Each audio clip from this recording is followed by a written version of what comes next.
Bonjour, bienvenue dans cette vidéo de présentation de mon dernier roman. Alors, ce n'est pas la lectrice qui vous parle, c'est l'auteur. Bon. Comme vous le savez ou pas, j'en sais rien, et comme vous voyez sur ma bannière, mon nom c'est Lisa Giraud-Taylor, je suis lectrice bien sûr sur cette chaîne principalement, mais je suis aussi auteur. J'ai publié donc 12 livres jusqu'à présent, donc depuis 2008, et donc 7 romans, le 7e paraît est paru le 2 février dernier, donc il y a quelques jours. J'ai l'habitude de faire une petite vidéo de présentation avec des questions qui m'ont été posées par les premiers lecteurs ou par des personnes qui ont reçu le communiqué de presse, etc. Sachant que je vous invite, et je mettrai les liens dessous, à aller voir les 2 pages de présentation qui sont sur mon site officiel lisagirotaylor.com, à la rubrique, donc bien sûr, mes livres et le nom du roman qui est De retour en URSS, où je présente le roman, enfin la 4e et la première de couverture, la 4e, et le résumé et l'endroit où on peut l'acheter direct. Et une autre page où il y a les arcanes, c'est-à-dire je vous présente la bande-son, je vous présente les photos de documentation qui m'ont aidé à préparer quelquefois certaines scènes, etc. Donc voilà, il y a 2 pages qui peuvent vous aider à savoir si ça vous plaît. Il y a tous mes romans sur ce site-là, donc enfin tous mes livres.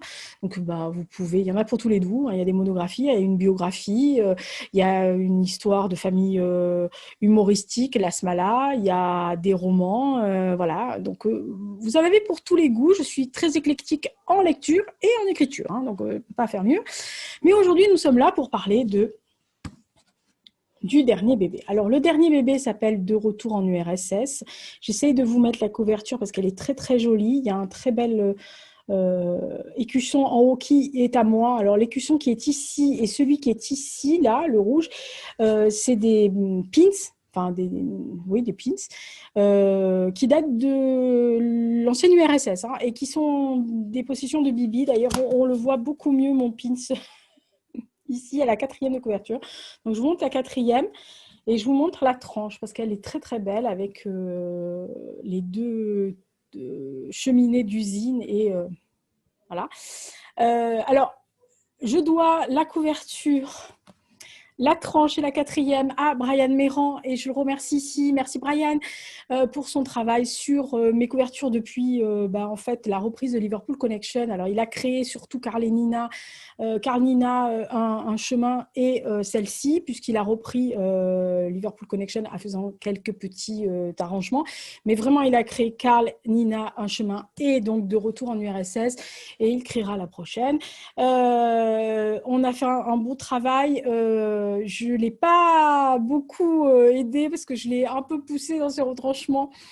Parce que je sais exactement ce que je veux quand même dans mes couvertures, et je ne voulais... Alors, Carlina était un travail sur 4, sur la même planche, devant, derrière.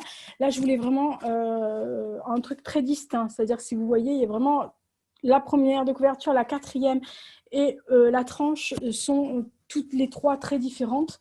Je voulais surtout le logo de CCCP qui, en fait, en russe est URSS, hein, je rappelle, parce que c'est primordial pour l'histoire, et puis en plus ça a rappelé le titre. Alors c'est un roman, comme vous pouvez le voir, qui est une petite pavasse, hein, il fait 630 pages. Voilà, voilà. Alors, l'auteur n'est pas très bon pour vendre son travail, mais on va essayer. Alors, ça se passe entre 2 époques. On est en 2033 dans un monde qui est scindé en gros, hein, 2 blocs, un peu comme l'histoire de la guerre froide.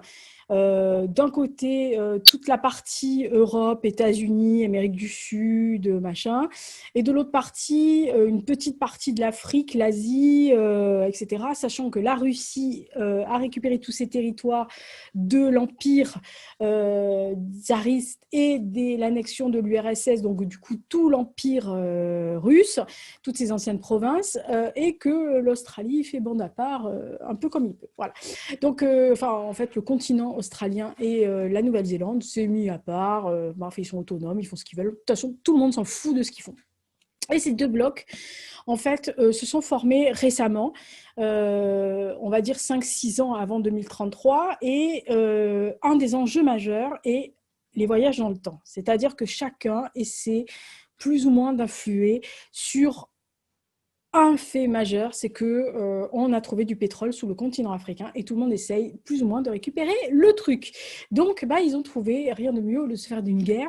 Ils ont décidé de manipuler le temps plus ou moins pour essayer de récupérer la paternité des gisements. Voilà. Et ils vont lancer simultanément tous les deux une mission qui doit atterrir à Moscou en 1933, notamment parce que la Russie de 2033 a une influence énorme sur le continent africain, et donc il faut quand même faire copain-copain avec Staline pour que copain puisse donner des gisements après, voyez, voilà.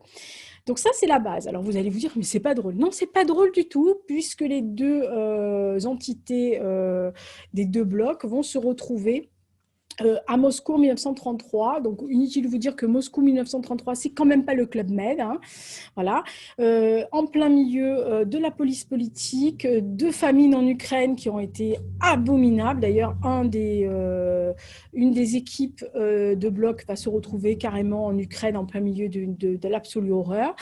Et ils vont commencer à s'espionner, sachant que les deux têtes pensantes, que sont la chef du bloc ouest et le fantôme, c'est-à-dire le grand espion absolu, bref, la petite merveille du bloc est, qu'on surnomme le fantôme, sont tous les deux sur place, tellement l'enjeu est grand. Alors, il va se passer quelque chose qui va les amener à se retrouver face à face, entre guillemets, parce qu'ils vont perdre la relation de réseau avec le futur, enfin en tous les cas avec leur présent, enfin 2033. Ils vont se retrouver seuls en 1933 à Moscou, avec les moyens du bord, avec les agents qu'ils ont sur place, avec les infos qu'ils peuvent glaner, sans avoir l'aide informatique moderne. Et on part de ce postulat-là. Alors évidemment, je ne vais pas vous raconter ce qui se passe parce que c'est hors de question que je vous spoil quoi que ce soit de ce roman. Si vous imaginez bien qu'il fait 630 pages, ce n'est pas pour vous raconter. Ça, c'est vraiment la base de départ. Il y a des personnages qui vont se répondre, d'autres qui vont trahir ou pas. Il y a évidemment une histoire entre deux personnages qui endossent des identités qui ne sont pas les leurs, et donc qui vont, on va dire, louvoyer entre leur vraie personnalité et celle qu'ils interprètent, un peu comme un acteur qui jouerait sur scène un rôle et qui, dans les coulisses, reprendrait sa véritable identité et se retrouverait face à la personne qui, sur scène, voilà. Donc, c'est un peu dans ce sens-là que j'ai fait évoluer les personnages, sachant que une grosse partie de l'histoire se déroule à Moscou en 1933. Il y a des ramifications évidemment et des répercussions dans le futur, mais c'est vraiment une grosse partie du roman qui se passe là. Alors ce n'est pas un roman d'histoire, c'est un roman avec un support historique. Moi j'appellerais ça plus un roman d'anticipation historique, sachant qu'effectivement c'est un roman d'anticipation, mais c'est quand même un retour dans le passé. C'est pour ça que je l'ai appelé De retour en URSS. Alors oui, ça peut faire écho à la chanson des Beatles, mais c'était pas du tout pour ça que je l'ai fait. D'ailleurs, le titre m'est venu comme ça un matin et je me suis dit, oh là, voilà. Alors, ce que je peux dire aussi, c'est que le titre m'est venu et le personnage qui, pour moi, est le personnage principal, même s'il y en a qui vont me contredire comme d'habitude, mais pour moi, le personnage principal s'appelle Assim. C'est le fameux fantôme. Alors, c'est le seul personnage qui ne m'a jamais déçu de tous mes personnages masculins. Généralement, ils me gonflent. Ils veulent pas mourir, ils veulent pas faire ça. Il y en a un qui s'amourage de la mauvaise fille. Lui, il a été parfait du début jusqu'à la fin. Voilà. Je lui avais inventé quelque chose. Je lui ai dit, mon petit bonhomme, ça va être comme ça et ça va pas être autrement. Il a été parfait. Alors, il était peut-être déjà parfait à la base. Ouais, ça, c'est l'auteur pas modeste. Hein. Voilà. Non, mais l'auteur a dit, oh, mais il est bien ce personnage, je l'aime bien. Voilà. Et c'est un personnage que j'aime parce que il est à la fois charismatique, mais il est troublant et mystérieux, mais il est loyal aussi à certaines choses, sans compter que vous n'êtes jamais sûr sur quel pied il va danser avec vous. Voilà, donc c'est un personnage que j'aime beaucoup. Les autres, évidemment, je les aime bien. Il y en a trois là que j'ai surnommés les Péniclés qui me font beaucoup rire parce que il faut quand même voir que les deux blocs sont formés depuis pas très longtemps, donc visiblement il y en a qui maîtrisent pas trop. Hein, voilà, c'est pas des génies, hein, certains. Voilà, alors qu'ils sont censés l'être. Hein. On sera en tous les cas responsables, quoi. Voilà. C'est un roman que j'écris assez vite, que j'ai dû écrire en 2 mois, à raison de 2 heures par jour, tous les soirs. Parce que je l'avais dans la tête et qu'il a filé un peu comme Liverpool Connection. Il filait tellement facilement que je l'ai écrit d'une traite. J'aurais pu l'écrire d'une traite, hein, personnellement. Je ne l'ai pas beaucoup modifié. Alors, je remercie, après la couverture, je remercie l'agence Fanny Quéron et notamment Corentine qui a fait la correction, la relecture et la correction, qui a posé sa patte correctrice et qui a eu forcément, évidemment, raison. Voilà. Mais je n'ai pas remanié sur le fond ou réécrit des passages entiers. C'est des petites choses qu'on a modifiées pour fluidifier le style, ce qui est un travail éditorial, hein, excusez-moi. Et moi, j'ai bien aimé travailler avec L2. Comme d'habitude, je travaillais avec Fanny, mais là, il y avait une autre personne qui était rentrée en cours du jeu. Et je pense qu'on fait un beau trio. Donc, le trio va reprendre pour l'année prochaine. Qu'est-ce que je peux vous dire d'autre? Il y a une bande-son qui sera insérée dans ce papier. Donc, dessous, vous avez une bande-son. Alors, c'est des chansons qui ne sont pas forcément on va dire, très impliqués dans l'histoire, parce que ça ne vous racontera pas l'histoire, mais qui sont des influences, ou en tous les cas, qui reflètent le personnage, une scène, une réflexion, un état d'âme d'un personnage. J'aime bien faire ça. J'aime bien coller une bande-son à des contextes particuliers, à un personnage, à quelque chose qui va me booster. Par exemple, 2 chansons, il y en a 3 qui sont assez essentielles et qui sont assez différentes, puisqu'il y en a une, c'est Harry Styles, Sign of the Time, qui m'a permis de faire une scène que j'ai trouvée, que moi je trouve magnifique, mais qui était véritablement obligée d'avoir ce genre de musique un peu en phase, quoi. L'autre, c'est Je suis malade, version Dalida. Je ne sais pas si vous l'avez déjà entendu, mais cette chanson prend aux tripes absolument. Et elle reflétait très bien l'état d'âme d'un des personnages, donc de Chloé, à un moment donné où elle ne sait absolument pas comment elle va se démerder dans cette histoire pourritos qui lui tombe dessus. Et la dernière, c'est la chanson, on va dire, qui clôture la bande-son, mais qui a été la chanson fil pour moi du début jusqu'à la fin, c'est-à-dire dès que je commençais à me dire bon alors là je pourrais, non, j'écoutais la chanson et hop ça repartait. C'est la chanson de Arctic Monkeys, The Old Cheese, qui est véritablement la chanson que j'ai écoutée le plus en écrivant. Voilà. Ça m'est arrivé d'écrire 2 heures en n'ayant que The Old Cheese dans la tête, je vous le dis. Alors, la voix d'Alex Turner, voilà, visiblement, ça marche bien avec mon petit cerveau. Autre arcane, j'ai beaucoup lu sur la période, évidemment, 33, 34, machin. En URSS, c'est une période que je connais bien, oui. Je me suis tapé le livre Les ouvriers en URSS de 28 à 35, ou 34 ou 35, pas vaste là, avec des chiffres partout, enfin le truc indigeste. Mais je me le suis tapé quand même. Je suis quand même allée fouiller dans mes archives perso parce que c'est quand même une période que je connais bien et donc j'ai quand même pas mal de bouquins dessus. Et effectivement, il y a des photos, notamment la cantine d'une des usines qui m'a servi beaucoup comme appui. Et ces 2 sigles, enfin ces deux pins que j'avais constamment devant moi parce que c'était quelque chose qui m'inspirait beaucoup. Que vous dire de plus? Que je suis assez fière, même plus que fière, de ce petit truc parce que c'est un roman que j'aurais jamais imaginé écrire. Voilà, c'est assez loin de ce que j'écris, mais je m'aperçois que j'écris de plus en plus de choses qui sont tellement différentes les unes des autres, parce que ceux qui ont eu le dernier roman que j'ai sorti, alors je ne parle pas de Carl, Nina, ni de Liverpool Connection, parce que c'était des rééditions, mais le dernier roman qui est sorti, c'était le 2 février 2020, qui est passé à la trappe, parce qu'il y a eu le confinement derrière, et que malheureusement, il est passé dans les nymphes complètement, qui s'appelle The Reed Cottage, qui se passait en Irlande du Nord, à Belfast, dans un futur très très très proche, et je me suis aperçue que, en fait, en gros, j'avais imaginé la réunification de l'Irlande du Nord et de l'Irlande, et un Brexit complet, total, etc. Une Angleterre un peu à terre, qui est en train de se passer, avec une histoire de loyauté et de respect de promesse à une personne que l'on aime et que l'on a aimée. Donc voilà, j'étais très fière de mon roman, mais voilà, il est passé à la trappe, il est passé à la trappe.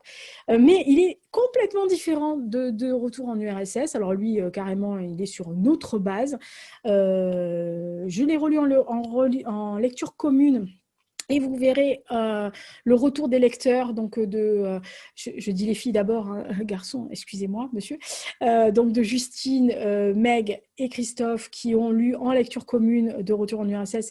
Il y aura une vidéo dans le mois de février, juste avec leurs avis. Moi, je ferai la démonstratrice comme d'habitude, et il y aura 2 questions à la fin, et donc je répondrai, comme j'ai fait pour Carl Nina. Voilà. J'ai des retours qui sont vraiment bons. Les premiers bêta-lecteurs ont vraiment beaucoup aimé, et une des bêta-lectrices vraiment a beaucoup aimé. Les premiers retours sont vraiment très bons. Donc voilà, il y avait les mêmes pour The Irish Cottage, mais du coup, voilà, j'ai un peu l'appréhension de me dire « Ah merde, j'aimerais pas qu'il retombe encore dans l'oubli », parce que voilà. Alors, je précise, parce que je sais qu'il y a quelqu'un qui me l'a posé la question quand j'ai envoyé le communiqué de presse. Dans le communiqué de presse, c'était pas bien écrit. Enfin, c'est pas bien écrit, non. Le communiqué de presse, c'était bien. Il m'a été... on m'a félicité, et c'est des gens de com qui m'ont félicité pour mon petit communiqué de presse modeste. Donc, on m'a dit, non, mais il est très bien ton truc. Donc, bon, voilà. Mais je ne pouvais pas l'expliciter. Alors, la Pavasse, là, ne sera vendue, je vous le dis. N'allez pas le chercher sur Amazon, etc. Il sera vendu sur The Book Edition. C'est très facile, The Book Edition. Arrêtez de me dire, parce qu'il y a des gens qui me disent, oui, mais il y a The Book Edition, machin. Alors, je sais que les frais de port sont assez chers chez The Book Edition, etc. Mais je tiens à préciser quand même que le livre étant PDF à un taux qui est peut-être pour vous pas facile, parce que d'habitude on les met à 1 €. Moi, ça me gave quand des auteurs mettent à 1,90 € un PDF ou un e-book, parce que, excusez-moi, mais notre travail ne vaut pas 1,99 €, c'est même pas le salaire horaire de quelqu'un. Moi, je l'ai mis à 9,99 € parce que, et je vous explique pourquoi, parce que je ne touche absolument rien sur la version papier, et je vais même perdre de l'argent sur la version papier.